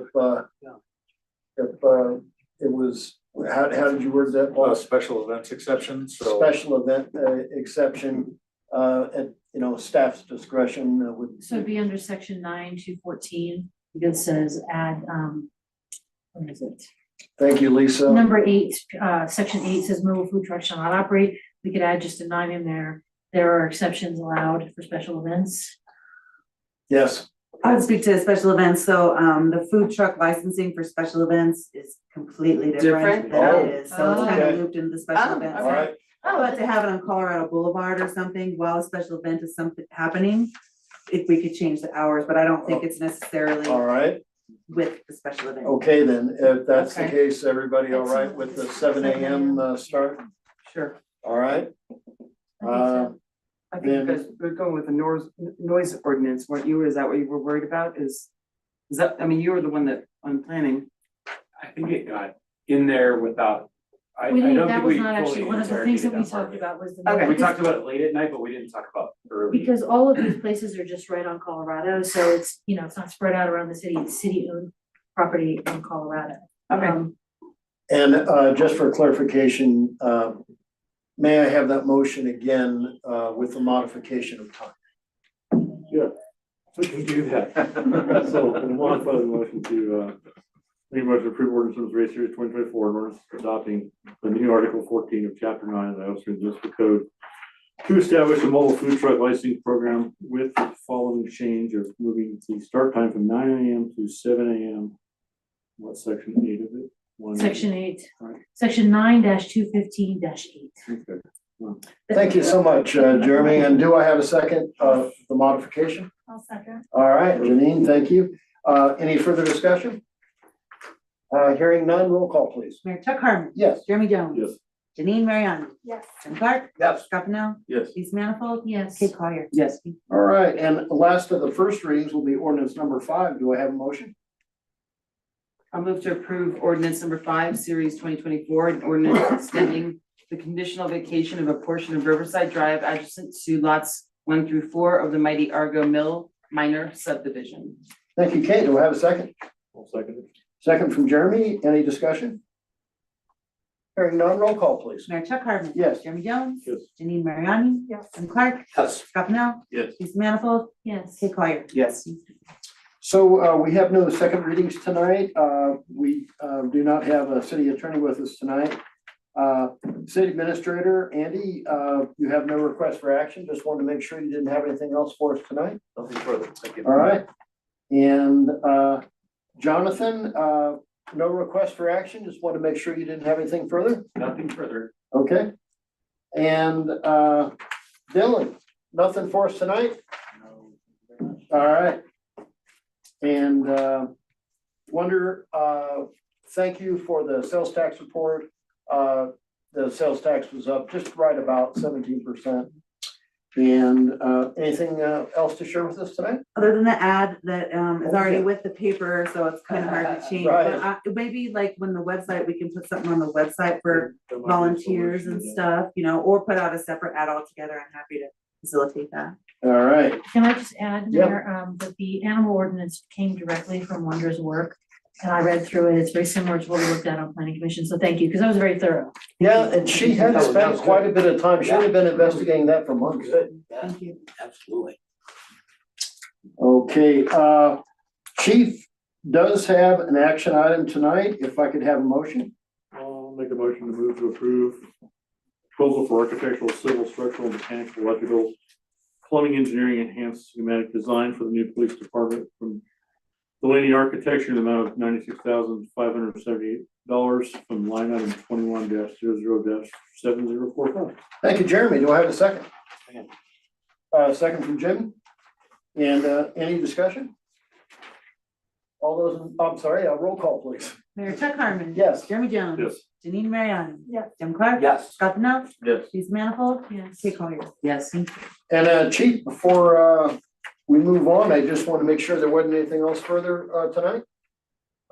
Just one little story. I know that it's kind of made its way to some of the council members. I want to commend one of our officers that dealt with a wrong way driver on I-70 a couple of weeks ago. It was one of those situations that was very tense, and he was having to basically put his police car in front of this person going the wrong way in the express lane.